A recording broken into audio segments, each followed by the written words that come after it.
सोचने लगे मेरा भी बच्चा था, गंगा अपने मेरे बच्चे को लेके गई थी, वो भी शायद इसी के बच्चे की लगभग उम्र का अब हो गया, इतना ही बड़ा हो गया हो। सोच ही रहे थे, बच्चे की नजर अचानक संतनु पर पड़ी और बच्चा वहीं खो गया। राजा संतनु उसको ढूंढने लगे, बच्चा कहाँ गया? किशोर कहे, बच्चा नहीं किशोर है। थोड़ी देर भी नहीं हुई, अस्थि में बच्चे ने संतनु को पहचान लिया। उसकी मां गंगा ने पिताजी का परिचय बताया था उसको, कैसे वो वस्त्र पहनते हैं, कैसे दिखते हैं, कैसे उनका ढंग है रहने का, चलने का, बोलने, तो उन्हें पहचान लिया और वो गायब हो गया। और मां को बताया, कहा मां पिताजी आए हुए। मां थोड़ी भी देर नहीं हुई थी, बच्चे को लेकर के संतनों के पास आ गई गंगा माता। राजा संतन ने पूछा, गंगे ये बालक कौन है, ये इतना कुशल? कहा महाराज ये आपका पुत्र तो है जिसे आपने डुबाने से बचा दिया, मुझे आपने रोक दिया था, जिसके कारण हम एक दूसरे से बिछुड़ गए थे। ये वही पुत्र है राजन, इसको देवगुरु बृहस्पति ने शास्त्र पढ़ाए और भगवान परशुराम ने शस्त्र विद्या सिखाई। ये शास्त्र और शस्त्र में महान विद्वान हो गया है। आहा, अपने बालक को स्वीकार कीजिए।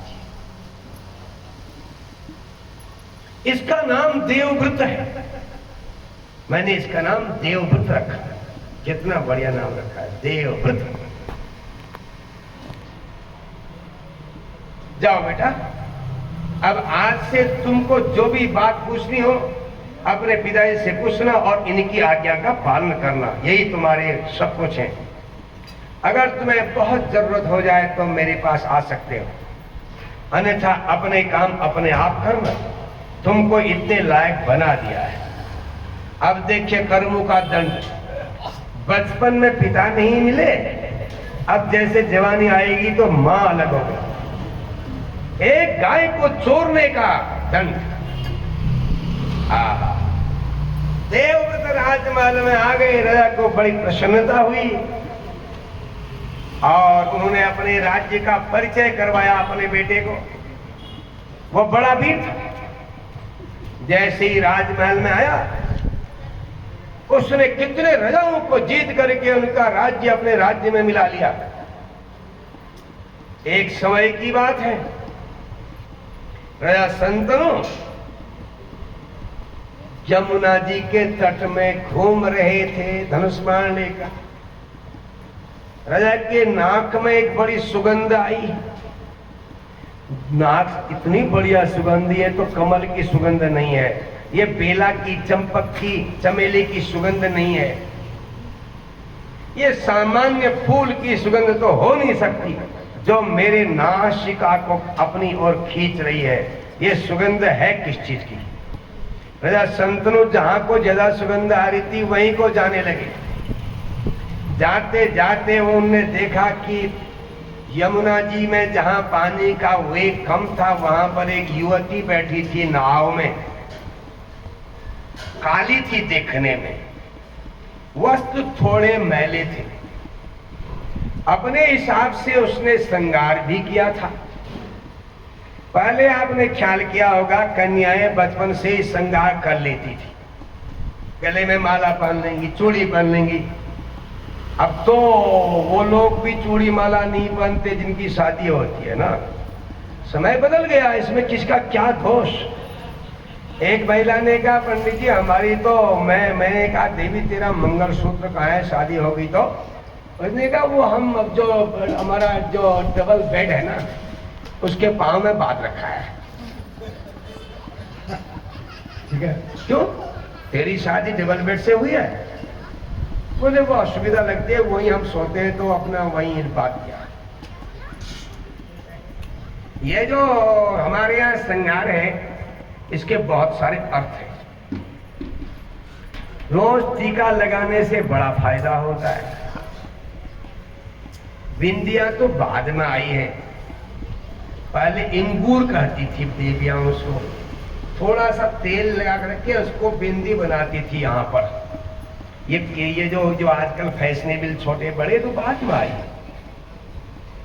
इसको लगाने से बहुत सारे फायदे होते हैं। हमारा यहाँ पर योग शास्त्र में आज्ञा चक्र होता है, इसको त्रिकुटी कहते हैं। ये जो है हमारे यहाँ आजकल जो पिट्यूटरी ग्रंथि बोलते हैं ना हमारे शरीर विज्ञान, ठीक इसी के सीध में होती है, उसको मास्टर ग्रंथि भी कहते हैं। तो यहाँ पर तिलक लगाओगे रोज, अपने लगाने के लिए ये वाली अंगुली होती है सबसे बड़ी, अपनी सबसे बड़ी अंगुली से जैसे यहाँ छुओगे तो आपका आज्ञा चक्र जागृत रहेगा।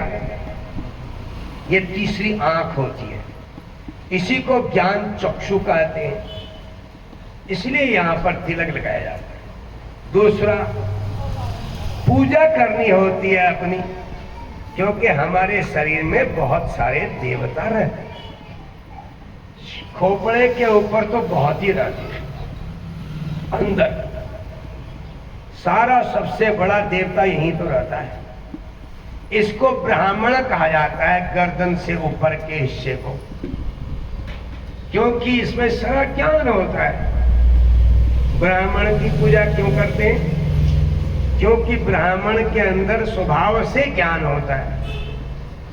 तो जैसे हमारे गर्दन से ऊपर ब्राह्मण होता है, ये जो है क्षत्रिय होता है, छाती वाला और हाथ वाला एरिया बाहु, नीचे उरु जो जंघा का एरिया होता है वैश्य होता है, और पांव जो है वह शूद्र होता है। सारे वर्ण इसी शरीर में होते हैं। तो यहाँ ब्राह्मण की पूजा क्यों करते हैं? क्योंकि भाई यहाँ सुनने वाला भी यहीं रहता है देवता, बोलने वाला भी इसी में रहता है, सूंघने वाला भी इसी में रहता है, चखने वाला भी इसी में रहता है, बोलने वाला भी इसी में रहता है, और देखने वाला देवता भी इसी में रहता है। कहना नहीं चाहिए, सारे देवताओं को चलाने वाला दिमाग भी यहीं रहता है। इसलिए हमारे सिर का हिस्सा सारे देवताओं का निवास स्थान है। अगर आप प्रातः नहा धो करके इस अंगुली से यहाँ लगाते हैं, अंगुली लगाते हैं, अंगुली के छूने से, तिलक लगाने से हमारा आज्ञा चक्र अच्छा रहता है, सुमति आती है, सुमति। नहीं तो कहते भाई तो तुमको टीका लगा देते हैं, तुम्हारे मुख में पोत देते हैं टीका, या ये कहते हैं तेरे पीठ में खोप लगा देते हैं, लाल कर देते हैं, इधर आ जा टीका लगाएंगे। यहीं पर क्यों लगाते हैं? क्योंकि आज्ञा चक्र है, सारी आज्ञा यहीं से होती है। ऐसे हाथ में चूड़ियों का मतलब है हमारे जो ये मणिबंध है, इस मणिबंध में बहुत सारे मर्म बिंदु होते हैं। बार बार चूड़ी टकराने से उन स्त्रियों को रोग नहीं होते। आजकल सभी औरतों को रोग होते हैं, क्योंकि चूड़ियां नहीं पहनती, सोना नहीं पहनती, चांदी नहीं पहनती। राजस्थान में देखो इतने मोटे चांदी के कड़े होते हैं पांव में। पुरानी महिलाओं को देख के उनको कभी घुटने का दर्द नहीं होता था। अब जीवन शैली बदल गई। मैं आपसे नहीं कह रहा हूँ, सखावतगंज में कथा सुनने वाली महिलाएं तो बीरणी हैं, इनको तो किसी को कोई रोग नहीं होने वाला, हमको ये विश्वास। तभी तो कथा सुन रही है, इसीलिए तो कुर्सियां बैठी हैं। सोचिए, तो इसके बहुत कारण हैं। पाँव में जो आपको चैन पट्टी आ गई, क्योंकि बेचैनी बढ़ गई ना औरतों की, तो औरतों की बेचैनी बढ़ गई तो चैन पट्टी लगा दी। नहीं तो पहले तो गोटे वाले होते थे चांदी के, कमर से नीचे चांदी के आभूषण, कमर से नाभि तक सोने के आभूषण होते थे। स्वास्थ्य अच्छा रहता था, देखने में सुंदर भी दिखाई देंगी और स्वास्थ्य भी अच्छा रहता। अब हमारे पास इतना टाइम नहीं है, मैं आपको बहुत सारी बातें बता देता कि औरतों को बहुत सारे रोग नहीं होते जो आदमियों को होते। क्यों नहीं होते अब बताएंगे, कल परसों आना धीरे धीरे। आप हमको एक बहुत बड़े डॉक्टर ने बताया। एक डॉक्टर साहब ने कहा, पंडित जी हमारे बेटे का जनेऊ तो आप ही करेंगे। पुरानी बात हो गई है, बहुत करीब 35 वर्ष पुरानी। हमने कहा साहब देखिए मेरे पास गाड़ी तो है नहीं, उन दिनों तो साइकिल भी मुश्किल से होती थी ना, 35-40 वर्ष।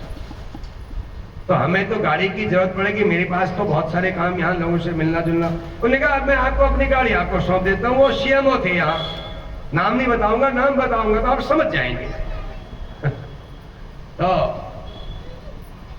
उन्होंने कहा आप ही करेंगे। अरे पीछे पड़ गए, ठीक है करेंगे। उनका सब कार्यक्रम किया। दूसरे दिन कान छेदने की बात आई, कहा पंडित जी कान कैसे छेदेंगे, हम छेद देंगे, चिंता मत करो। कान छेदने बात आई, आप इतने मॉडर्न जमाने के मेडिकल साइंस के विद्वान हैं और आप खाली बच्चे का कान क्यों छेदवा रहे हो? पंडित जी क्या कर रहे हैं आप? नहीं आप बताइए। उन्होंने कहा इसका तो मेडिकली अगर हम कहें तो स्वास्थ्य के हिसाब से तो बहुत जरूरी है। क्यों? बोले इससे बहुत सारे रोग से बचाव हो जाता है। जैसे 5 वर्ष तक टीका लगता है ना, ऐसे ही बच्चे के कान 3रे वर्ष या 5वें वर्ष से जिसके छिद जाते हैं उनको बहुत से रोग नहीं होते। उन्होंने कहा एक बहुत बड़ी कॉन्फ्रेंस हुई थी डॉक्टरों की, जिसमें मुझे भी बुलाया गया था, हम भी गए थे, सारे सीएमओ गए थे। तो वहां दमे के बारे में सब लोग अपनी अपनी रिसर्च लेके आए थे। तो दमे के बारे में एक डॉक्टर साहब ने बताया कि औरतों के नाक कान टाइम पर छिद जाते हैं, इसलिए औरतों को दमा नहीं के बराबर होता है। दमा आदमियों को होता है जिनके नाक कान नहीं छिदते। तो कान छेदने का बड़ा फायदा है। देखा आपने, हमारी परंपराओं में जितनी बातें हैं वो सारी बातों का बहुत ही वैज्ञानिक रहस्य है। आइए इस कथा पर चलते। उस युवती ने गंगा के तट पर अपना श्रृंगार किया था। नाव में बैठी थी, देखने में काली थी और उसी के शरीर से वो सुगंध आ रही थी जो दूर तक जा रही थी। राजा संतनों ने सोचा क्या पता गंगा ही आ गई हो दोबारा, वेश बदल करके मेरी जांच करूं। राजा संतनों उसके निकट गए और कहा, और देख करके उनकी इच्छा हो गई कि अब मेरी शादी तो है नहीं, ये तो समझदार कन्या मालूम पड़ रही है, क्या पता गंगा ही बन के आई हो, इससे बात करते। उसके पास गए और कहा, काशी प्रिय कश्य सुतासी कसमात् इह स्थिता तुम विजने वरोरु एकाकिनीं किं वद चारु नेत्रे विवाहिता वा विवाहितासि न विवाहितासि। राजा ने उनके पास जाके कहा, हे सुंदरी, काशी तुम कौन हो? कश्य सुतासी, तुम किसकी बेटी हो?